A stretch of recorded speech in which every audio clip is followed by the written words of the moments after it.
Hello and welcome to Scotty, Kilmer Live Car Talk Podcast, where I use my 51 years experience to answer all your car questions.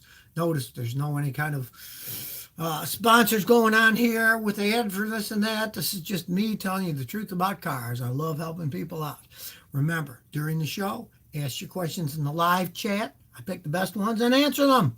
First question is Paul Rodriguez. Paul says, Scotty, I have a two-door 97 Honda Accord Exodus, 280,000 miles. It's a fun little car. Do you think it's worth keeping and restoring the engine, or should I scrap it and let it go? Okay, that's a very good question. Those in 97 were excellent cars.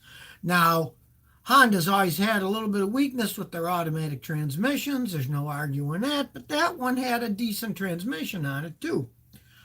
You have to decide, what are you planning on doing with the car? Because let's face it, the thing is 22 years old. It's got 280,000 miles. Now, if you're thinking you're going to drive that thing another 280,000 miles and not have any problems, no, that's not going to happen. But if you're going to use that as a secondary car, say it's your work car and you got a nice car for you and the wife if you're married, yeah, go right ahead and keep it up. They don't make them like they used to. That thing can last a really long time. But don't think it's going to be a trouble-free car from now on. As an example, I got a customer that's got an Accord that he bought used, and he loved the car. It's even older than that. It's 8 years older than that. But the thing is nickel and diamond to death because he's using it as a regular car, everyday transportation. DAC, brakes, and I mean, there's a lot of stuff that's going to go wrong when they get that old. If it's your only car, I'd say scrap it and get rid of it. But if you want to keep it kind of as a toy, go right ahead. Next question. AC Jr. says, do brake quiet sprays for disc brakes really work when you spray them on your pads? Another good question. Well, to some extent, yes, and to some extent, no. Here's the main thing about brake pads. The main problem you have with modern day brake pads are, when I was a young mechanic, everything was asbestos. Asbestos, of course, causes lung cancer, so they banned it. But it was a very good material that could take heat without cracking and not make much noise. Today, they have all kinds of different brake materials that they use. If you use a quality, high quality brake pad, like say Akabono brake pads, then it doesn't really matter what you put on the pads. They're so well made, they've got backing already built into them, either Teflon or stainless steel, and the material's so good that they don't make any noise. Now, if you go out and buy the cheapest brake pad you can get your hands on, yeah, you'd want to put some of that spray on the backing plate to keep it from vibrating and making squeaking noises. But that said, a cheaper brake pad on a worn rotor is going to make noise. You could spray it till the cows come home. It's still going to make noise. Most of the noise is created by the brake pad against the rotor. Now, if you buy good pads like Akabono, a lot of times you can get away with just changing the pads and not changing the rotor. But if you use cheaper brake pads, you're going to have to change the rotors too, because it's going to have to be on a perfectly flat surface not to make any noise. Now you know the truth about it. Next question.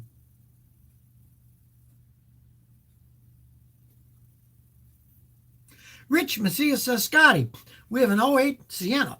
Has a rotational metal rubbing thud for months. Changed the front axles and completely new calipers, rotors, pads. Noise is getting louder now. I'm stumped. Okay, you get a rotational noise that's rubbing. Only makes it when you're moving, right? Doesn't make it when you're sitting. So it has to do something with the drivetrain. Now, you change the axles and calipers, rotors, pads. The noise is getting louder. Well, you change the axles, but more often, that is the wheel bearing, that the axle fits through where it bolts in. Inside the hub is the wheel bearing.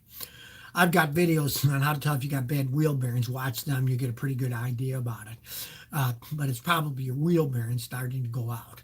And if it's one versus the other, it's kind of easy to tell because you can drive down the road when there's no one around, like a Sunday morning or something. You can get going 45, 50 on a reasonably empty road and then gently veer to the left and to the right. And if the noise gets louder when you veer to the left, that means the left front axle bearing is starting to wear. And if it does it when you turn to the right, it gets a little louder, then it's the right front. It's generally the axle bearings that go bad that'll make a noise like that.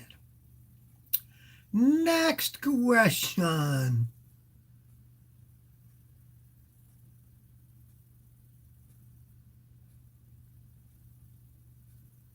Mark Izzo says, what's the best toolbox setup and tool chest for professionals like myself? Well, it depends on what you want to spend, but my advice, don't waste your money on these name brand stuff like Snap-on. All these steel tool chests, as long as they're made out of steel and are solid, and when you pull out the drawers, you see that they're sliding on metal, not on plastic junk that's going to break and fall apart. And don't ever think about getting anything that's made out of particle board. But if you get solid steel ones, it doesn't really matter who you buy them from. You want to check them out first. But, I've gone to Harbor Freight Tools and looked at their tool chests, and there's pretty solid made if you buy the good ones that they have. There's nothing wrong with buying theirs. They can be solid. Just make sure they're solid steel and that they got good wheels that are solid on them and not some flimsy plastic junk. But if they're solid made, you don't have to spend the big bucks. I've seen ones that were $1,000, and I looked at ones that people were selling for $250, $300, and the $250, $300 ones, the ones I got in the garage, I got a motley assortment of stuff from over the years. But I got to say, I'm happiest with the cheapest one that I bought at Harbor Freight that was only $200-something. It was years ago. But it's held up and has no problems either, as long as they're steel. You don't want to get plastic junk ones. If there's plastic in them all over the place, go someplace else, because all the weight of the tools is going to break that plastic stuff. And if you don't like the name on it, heck, put your own name. Get a little thing made, take theirs off, and put on a chrome name of whatever you want, your own name or whatever. Have some fun with it. Next question.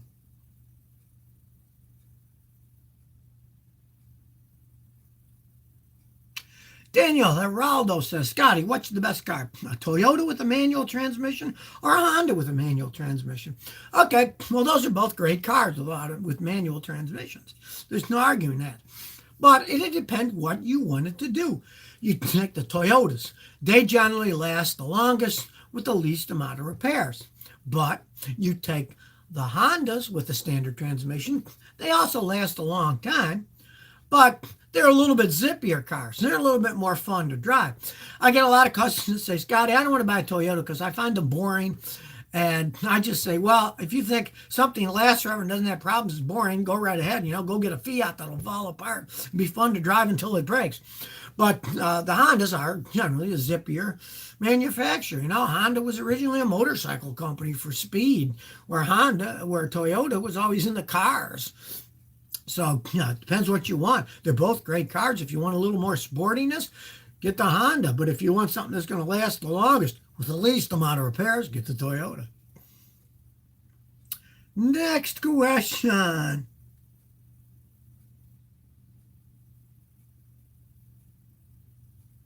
Ex-Master Joel says, Scotty, what do you think about a 17-year-old mechanic buying a 7.3-liter Power Stroke or classic gas truck Ford? I don't want a car.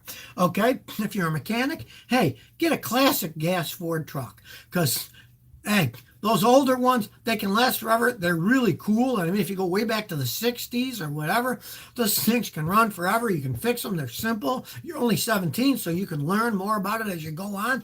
And I think in that case, classic has class. You're driving a classy thing, and it's not like you can't get parts. They still make parts for them all. I'd go classic Ford truck on that one. The Power Strokes, you mess around with diesels. Diesels are another breed, and you're only 17. Diesels require a lot of expensive equipment to work on. They're much harder to work on. The parts cost a lot more. And unless you're doing a lot of heavy-duty hauling or cross-country towing, I'd stick with the gasoline ones myself. Next question.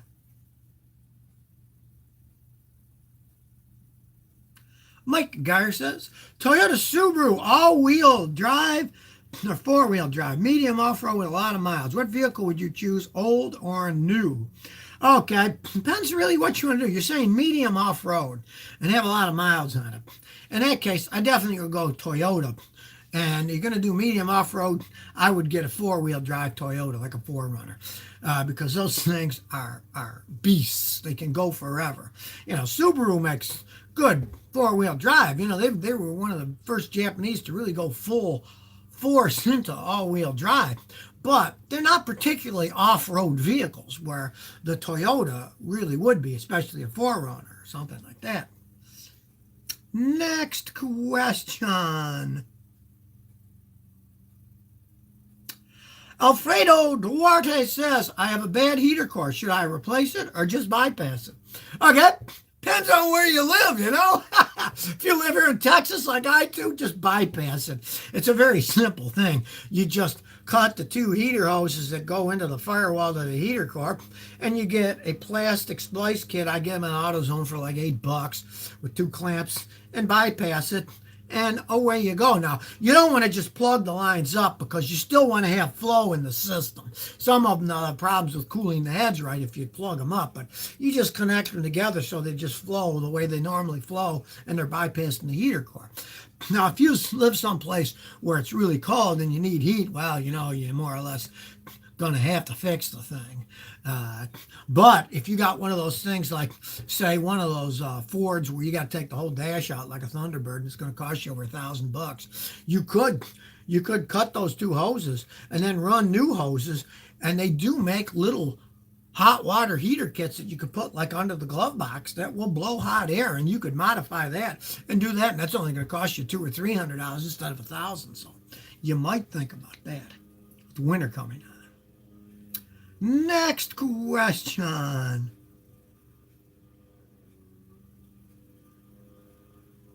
Scott Simpson said, what do you think about modern V8s, Camaros, and Challengers? Are they worth the money? Well, I don't think any new car is worth the money because they charge too much money for them. But they are good engines. See, now, if you're talking about Camaros and Challengers, realize that those are still old-fashioned designs, those V8s. Those aren't even overhead cams. Those are push-rod engines. And that push-rod technology has been around a long time. They put out a lot of horsepower, and they're pretty strong engines. Now, that said, they're complete gas hogs because they're an old-fashioned push-rod engine that weighs a lot. Old technologies, they're going to go through gas like no tomorrow. And as for are they worth the money, that's the thing. You pay a lot of money for those things. As they age, their resale value goes down. I personally can't see that a lot of them are going to be collector's items because they're pretty much cookie-cutter, mass-produced cars. It's not like, you go way back and get a Dodge Challenger or a Charger, say from a long time ago in the 60s, a really hot Charger. Those things are worth a lot of money, but most of them got wrecked because they didn't handle it well. So if there's any left that are in original condition, they're worth a lot of money. But these modern ones are kind of cookie cutter. Take like the Dodge Challenger, those Hellcat engines. You can buy what's called the Hellcrate engine. And I was reading the other day, they now sell them, Dodge, that they'll fit any of the older trucks from the 60s and the 70s. They'll just bolt right in. So a lot of guys are doing that. They're getting the old ones, putting the new engines. They're good engines. There's no arguing that. Next question.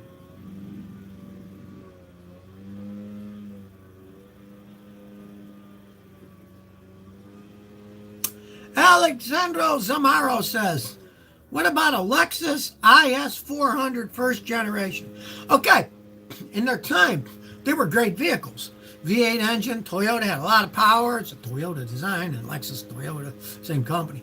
But the real problem is that was one of the early V8s. And as they aged, things were that cost a lot of money. Certain years of those had bad computers. You got to buy a new computer that cost $1,000-something. But beyond that, they're very complex electronics, fuel injection system, and as they age, because now they're very old, they can become very expensive to maintain. Like if you're thinking about buying a used one, unless it's a real low mileage one, I wouldn't pay much for it because they can be very expensive to maintain and keep running as time goes on. You can hear some noise now. We got a neighbor blowing. It's winter. The grass doesn't even grow around here, but they're still mowing it, you know? Figure that one out. Next question.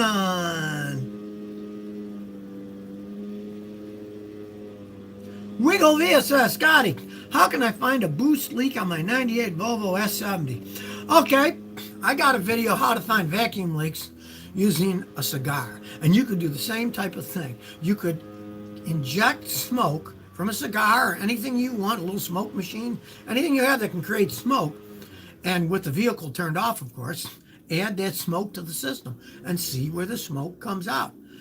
And also, conversely, if it only happens while it's running, you can get a little carburetor spray. Start spraying around the seams, all the areas, and when you hit it where it's leaking, it's going to suck it in, it's going to make the oil change. But of course, the smoke is the best because you can see smoke, and then you'll see exactly where the smoke is leaking out. Smoke is one of the best ways to find leak in a vehicle. You really can't beat that. Next question. T-Dub24 says, Scotty, 2018 Nissan Maxima Platinum. What do you think of those as everyday vehicles? I'd hope to keep it for 10 to 15 years. Okay, you used to be able to do that with Nissan Maximas. When they first came out, those were bulletproof cars.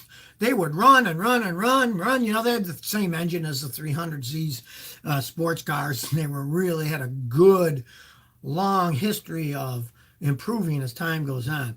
But, as I've said many times, Nissan and Renault, the French company, merged around 2000 or so, and their quality's been going downhill. I doubt that you could buy one of those and get 15 years out of them without having some serious problems these days. They don't have the quality that they used to have. And you're going to be paying an awful lot of money for a vehicle like that. And if you're going to pay that kind of money for a car, I'd say get a Lexus, and you're going to be much happier than you would with that Maxima. That's just the way that it goes. Next question.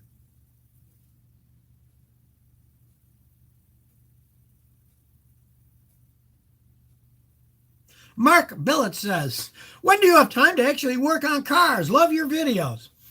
Okay, well, I work Monday through Friday, but I run my own business. So I get to schedule things as I want, deal with customers that I like, helping out people, and then that keeps me up with the times.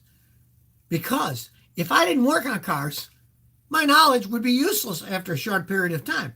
There's a lot of guys out there now giving car advice on the internet. They don't even work on cars. Some of them never had, and some of them don't anymore.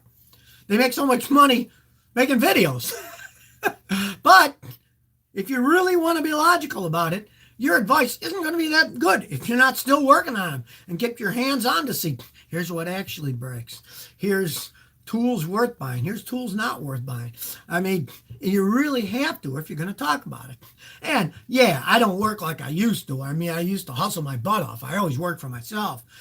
After the first 5-6 years I worked on cars, I just started my own business working by myself. And I used to hustle a lot more. Sometimes I do 3-4 cars a day. Now, hey, I'll do 1, maybe 2. I don't push it. I'm getting older, and you get carpal tunnel syndrome after a while. But if you don't keep in the business that you're talking about at a short period of time, you won't know what you're talking about.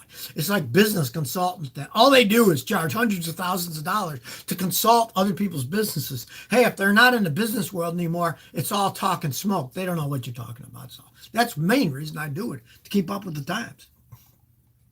And I like working with my hands too. You don't want to just talk all the time. You want to get physically involved in something too. It's more fun that way.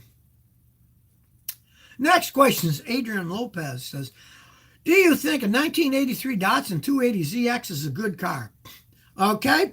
They were great cars back in the day. You know, that was revolutionary sports cars. The 240, 260, 280. They were just, as they say, the bee's knees for sports cars. A sports car that was fast, fun to drive, and it didn't break down like all the other sports cars did in those days. But you got to realize that's old. What are we talking about now? We're talking about 37-year-old cars. Those are old cars. Now, if you're going to get it as a toy, go right ahead. Just decide what you're looking at, what you're paying, what you get for the money. if it's restored and stuff, and a mechanic like me checks it out and says, yeah, they did a pretty good job restoring it, hey, go right ahead. Or if it still runs, at least maybe looks a little ragged, pay a little bit of money for it. Or if it doesn't even run, then you got to decide, gee, do I want to put an engine or fix this stuff in it? Depends on the shape that's in. But they were solid cars, and they are collectible items. So, play it by ear to see how much you're going to pay and what you're going to get for it and how far you want to go fixing them. Next question. Moika says, what do you think about Alfa Romeos? Are they good cars? What are you thinking about them? I used to work on them all the time. People thought Fiats were bad. Alfa Romeos broke even more and had even more problems. Alfa Romeo pulled out of the United States decades ago. I suppose they're trying to sell them here now. But it was always a high-tech company. Always high-tech. And I was watching one of those Top Gears the other day, and they laughed because the older guy says, oh, wow, look at this Alfa, I love it. And the other guy had a Mazda Miata, he says, hey, this thing is so much cheaper, it doesn't break, and it's fun to drive. Why would you spend all that money on an Alfa Romeo with this fancy V6 engine that you know is going to break because it's Italian design? If you have an endless supply of money and you wanted to buy one of those new Alfas, sure, they're fun to drive around, they're real zippy little cars, but your value goes down fast. They have no resale value, and they're typical Italian cars. They're going to fall apart as they age because that's just how those things are. Next question.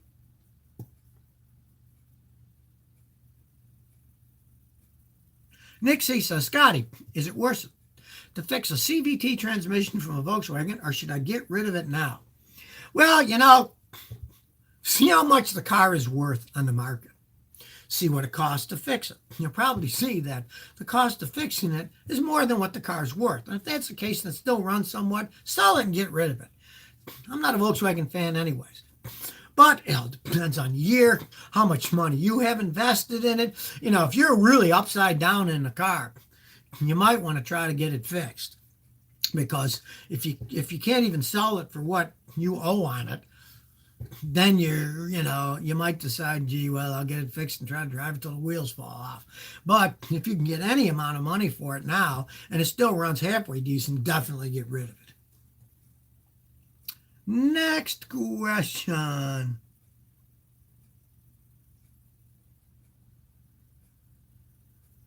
Abe Froman 83 says, if I baby my engine, can a timing belt go longer? Okay. Interesting question, because changing a timing belt on some modern cars costs a fortune. What wears out timing belts are two things. One is the torque of the engine. As you accelerate real fast, the crank is pulling the cams on the top, and there's more stress. And the other is just flat out age. They're rubber-based timing belts. As they age, they crack, they stretch, and they start bouncing around inside. And the more vibration they have when they bounce around, of course, more friction, eventually they snap up. So to some extent, if you babe the engine and drive it normally, yes, it could last somewhat longer. But if you have an interference engine, I would just go by straight time and mileage. If it's got 80,000 miles or more on an interference engine, I'd change it. If it's more than 6 to 8 years old, I'd change it just because you don't want to ruin an engine. But if you have like a Toyota with a non-interference engine, sometimes I've seen those things with 250,000 miles. They've never been touched, and they're still going. And since if it breaks, it doesn't hurt anything, then you don't care. Next question. DW says, hey, Scotty, what do you think about adding a bottle of Lucas oil in every oil change? Okay, here's the thing now. In older, worn-out engines, there's nothing wrong with doing that. If they burn a little oil, you could add some in. But realize that all the Lucas oil additive that I see is this really thick stuff. It's super thick.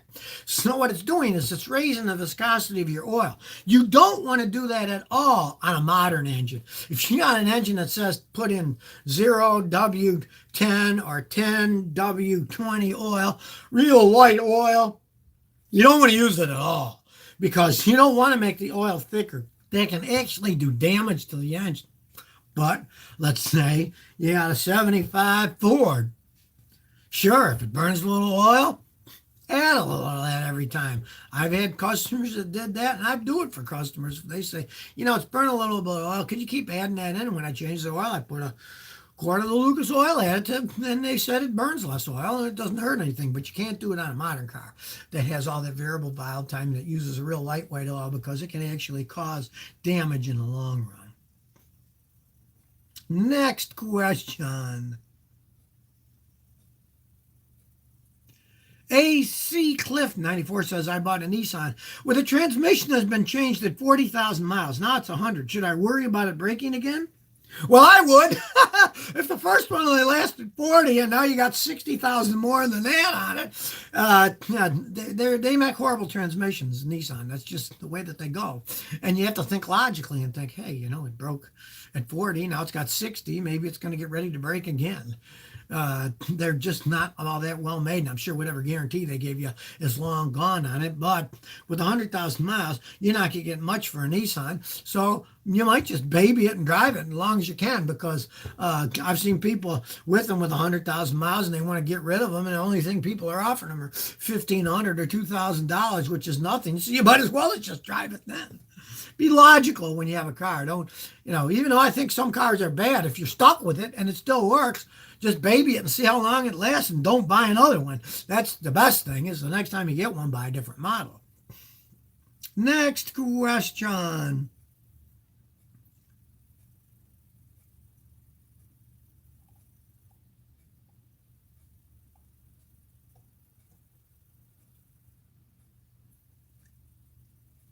James Ostrahav says, Scotty, to what extent can you work on modern engine electronics without spending a lot of money on equipment? Okay, well, you're going to have to buy some equipment. And as I talked about scan tools, there are all kinds of scan tools out there. And even today, a $69 one, go to Amazon and you look at these $69 ones like Foxwell and different companies that make them. For $69, you can look at a lot of stuff. You can see the pulsing of the fuel injectors. You can see all kinds of data about the catalytic converter, data on ignition timing. You can get quite a bit of information out of a $69 scan tool these days. There's nothing wrong with buying something like that, and you can still get a lot of information about things that you can learn. And plus, with the internet, look at the internet. If you got a particular problem, cars are mass produced, so if one has a problem, generally all of that model is going to get the same problem, and you can find it on the internet for free. Just searching it and finding information. So there's a lot of stuff you can actually do with very limited amount of technology. You can get a really nice digital ohm meter and checking stuff for $40-50 today too. You don't have to buy the stuff that I have that cost $1,000. Even $50 electronic testing equipment today is decent stuff for working on electronics like that, because see, those are all low voltage 5-volt reference and stuff. It's not like, unless you're working on like a Toyota Prius and they've got 240 volts, and you got to have a really good meter. Then when you're dealing with normal cars, you don't need that much power. Next question.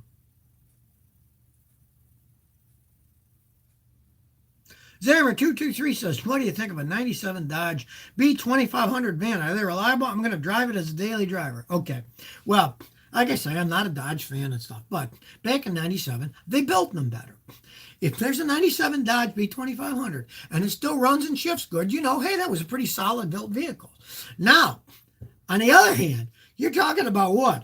A 23-year-old vehicle. That's old. And you're going to use it as a daily driver. I don't know about buying something that old and planning on driving it every day and not thinking you're going to have problems.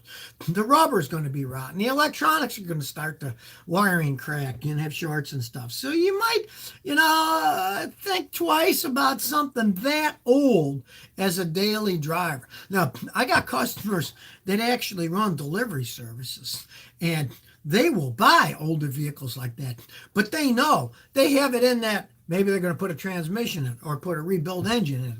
They're ready to put that kind of money in it. And if you're ready to do that, go ahead. But don't think you're going to buy something that old and you're going to be driving as a daily driver and not have problems as it ages. Next question. ERFG Galvez says, Scotty, what do you think of the Toyota RAV older models? Oh, they're great vehicles. Actually, I like the older ones better than the newer ones.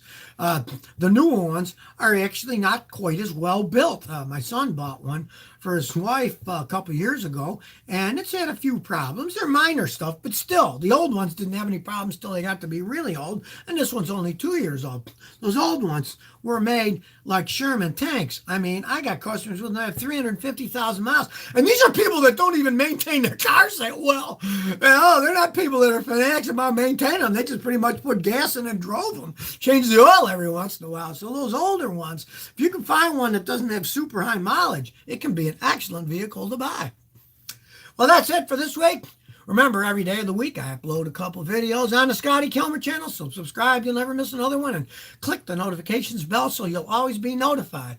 And I'm here every Saturday at 10 a.m. Central Standard Time on YouTube Live, answering your car questions, and Thursdays at 1 p.m. Central Standard Time on YouTube Live. So I'll catch you next week if I don't see you till then.